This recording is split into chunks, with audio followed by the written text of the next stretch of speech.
Olá, boa tarde. Hoje você ficará por dentro dos dados atuais de um dos maiores problemas do nosso país, a violência contra a mulher e o aumento de sua ocorrência na atual pandemia do Covid-19. O Jornal Social está no ar.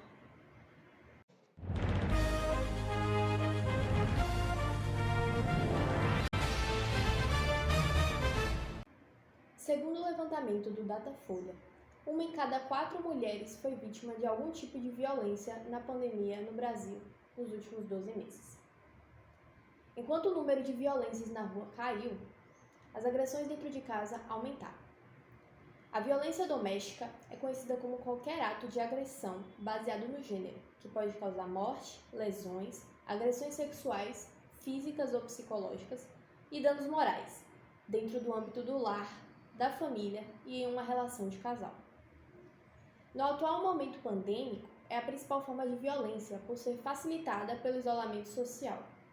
Isso significa que neste ano, pelo menos 17 milhões de mulheres sofreram violência física, que é responsável por qualquer conduta que ofenda a saúde corporal da mulher, ou psicológica, que é responsável por causar danos emocionais e diminuição da autoestima da vítima, ou sexual, que condiz com qualquer conduta que obriga a mulher a manter um contato físico forçado, assédio ou intimidação. Em sua maioria, foram agressões causadas por pessoas conhecidas, o que caracteriza uma violência intrafamiliar, passível de silenciamento e invisibilidade das condições de quem está sofrendo as agressões. O gráfico a seguir mostra a porcentagem dos agressores principais na violência contra a mulher dentro de casa. Há uma prevalência maior de cônjuges e companheiros da vítima, na taxa de 25,40% em 2021, mostrando que houve um aumento de pouco mais de 1% desde 2019. Os vizinhos são o segundo colocado nas estatísticas de 2019, mas não houve dados deste ano. 18,10% dos agressores são ex-cônjuges ou ex-companheiros.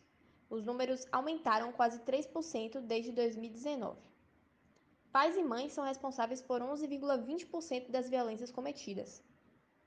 Já os amigos e patrão ou colegas de trabalho não obtiveram dados atualizados deste ano.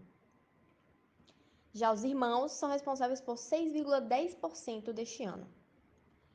E padrasto e madrasta, 4,90%, tendo por fim os filhos, responsáveis por 4,40% dos agressores. Já referente aos locais das agressões, a casa prevalece sendo o ambiente onde mais ocorrem as violências, com a taxa de 48,80% no ano de 2021, havendo um aumento de mais de 8% das agressões desde o ano de 2019. Enquanto que nas ruas, a taxa é de 19,90%, ocorrendo uma redução de quase 10% desde 2019. Já na internet, bares, baladas, escola e faculdade, não obtivemos dados atualizados de 2021, enquanto que no ambiente de trabalho, a taxa atual é de 9,40%. A pesquisa do Instituto indica que no último ano, cerca de 13 milhões de brasileiras sofreram violência verbal, como insultos e xingamentos. 4,3 foram agredidas fisicamente com tapas, socos ou chutes. 5,9 milhões sofreram ameaças de violência física, como tapas ou empurrões. 3,7 milhões sofreram assédios sexuais ou tentativas de estupro. 2,1 milhões foram ameaçadas com facas ou armas. E 1,6 milhão de mulheres foram espancadas ou sofreram tentativa de estrangulamento. Os dados são alarmantes e nos permitem perceber que o lar é um dos espaços mais inseguros para a mulher, pois cerca de 48% das vítimas relataram que a violência mais grave que sofreram foi dentro de casa. A cada minuto, 8 mulheres apanharam no Brasil durante a pandemia, e isso precisa ser divulgado e combatido com mais urgência. Além de toda essa conjuntura de violência, o assédio sexual não diminuiu com o isolamento social. 26,5 milhões de mulheres foram assediadas de alguma forma. Entre elas, 22,3 milhões foram desrespeitadas na rua, 8,9 milhões foram assediados no trabalho, 5,5 milhões foram assediados nos transportes públicos e 3,7 milhões foram agarradas sem consentimento. A seguir, a situação das políticas sociais no combate à violência de gênero no país. É com você, Thalia. Olá, Malu. Boa tarde. Como é sabido, as políticas públicas desempenham um papel fundamental para frear a violência de gênero e proteger as mulheres de situações de violência. Os direitos das mulheres são prerrogativas que estão presentes no bojo dos direitos humanos, no princípio de igualdade e não discriminação entre homens e mulheres. Portanto, se faz de suma importância para a realização de todos os direitos da Declaração Internacional dos Direitos Humanos, de 1948. A expansão dos direitos das mulheres ocorre em concordância ao princípio de não discriminação entre homens e mulheres, como foi dito anteriormente, e outros fatores, como a exclusão e a violência que as mulheres sofreram ao longo da história. É importante pontuar, Malu, que homens e mulheres são atingidos pela violência de maneiras diferentes, pois enquanto os homens sofrem violência em âmbito público, as mulheres são violentadas em esfera doméstica, principalmente por familiares e cônjuges. Uma das leis mais importantes de proteção à mulher é a Lei de número 11.340, de 2006, mais conhecida como Lei Maria da Penha.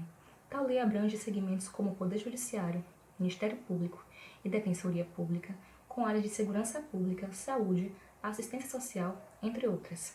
Além disso, oferece implementação de atendimento policial especializado para as mulheres, a promoção e realização de campanhas educativas de prevenção da violência doméstica e familiar contra a mulher. Apesar do vigor da Lei Maria da Penha e da série de medidas e garantias que foram formuladas posteriormente a ela, há uma grande ausência de proteção integral para as mulheres em situação de violência doméstica e na coibição das ações que resultam em violência. Dentre as conquistas de direitos das mulheres está a criação do Conselho Nacional do Direito da Mulher, criado em 29 de agosto de 1985, através da Lei de número 7.353, sendo um dos marcos mais recentes de políticas públicas voltadas para as mulheres. Graças a participações do movimento de mulheres e do movimento feminista em articulações de políticas públicas, em 2003 foi criada a Secretaria de Políticas para as Mulheres, por meio da Lei de número 10.683, de 28 de maio de 2003.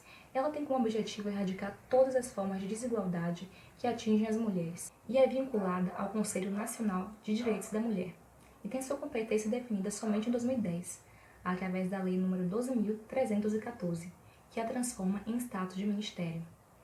Existe uma rede de serviços públicos que age no combate e prevenção à violência, por mais defasados que estejam, mas infelizmente muitas mulheres não sabem da existência de tais serviços, ou mesmo como eles funcionam. A exemplo disso temos as casas-abrigo, criadas com o intuito de reintegrar a vida econômica e social mulheres vítimas de violência doméstica com risco de morte, acompanhadas de seus filhos de até 18 anos de idade.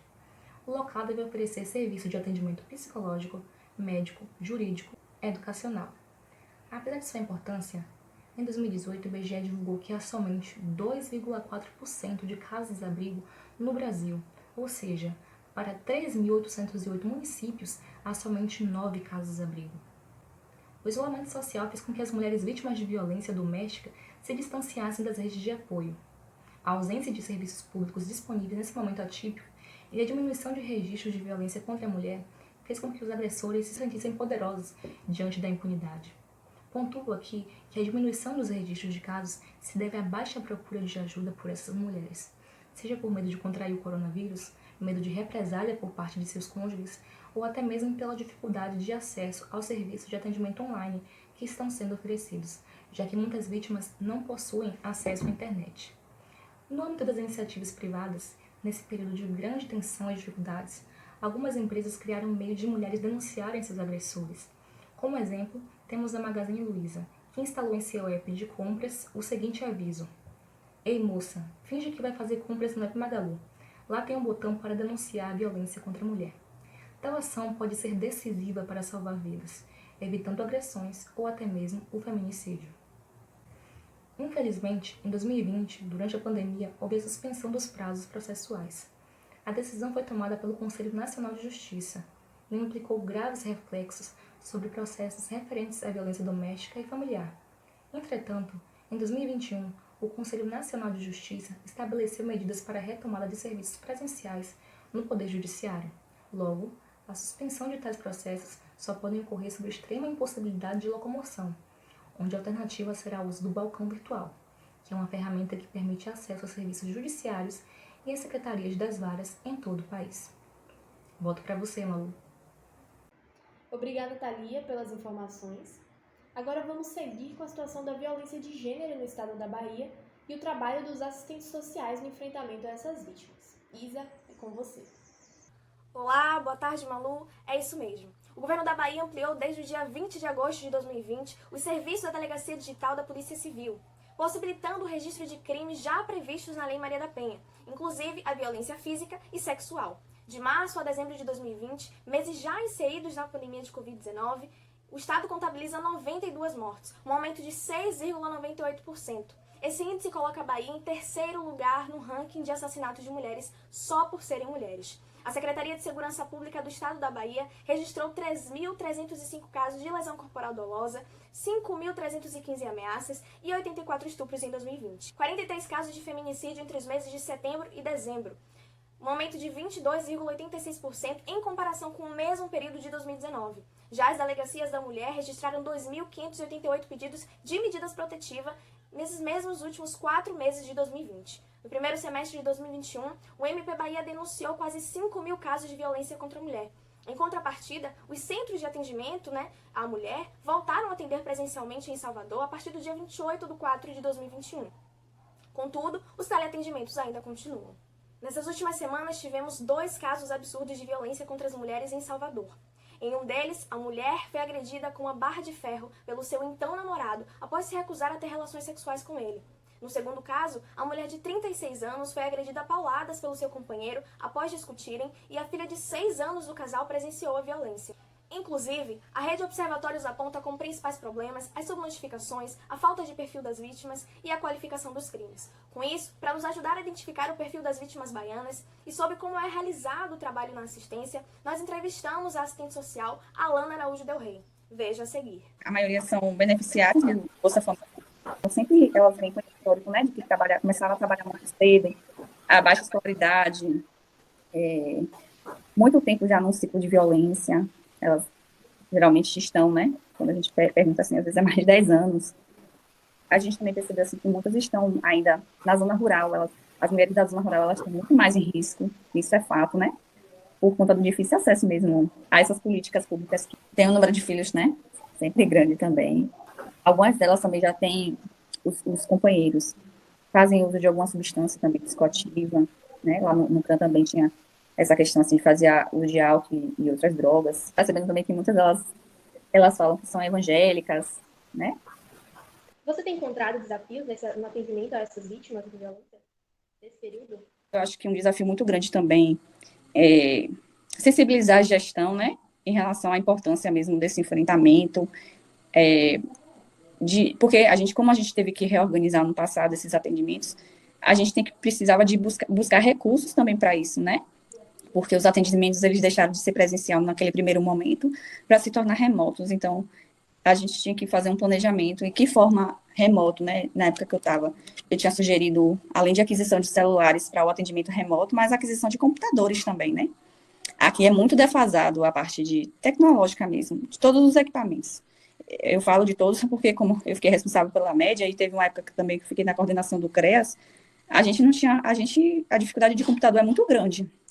Uma coisa também um desafio é a questão da qualificação dos profissionais, né? Porque a gente sabe que muitas pessoas, elas estão dentro da assistência social, né? Que é a política que acaba gerindo essa política para as mulheres, mas que pessoas que não têm perfil para trabalhar com isso. Hoje, quem está dentro da política para as mulheres tem que ter uma noção de estudo sobre gênero, né? Então, não tem como você estar dentro dessa linha de trabalho se você não tiver nenhum tipo de conhecimento em relação a isso, né?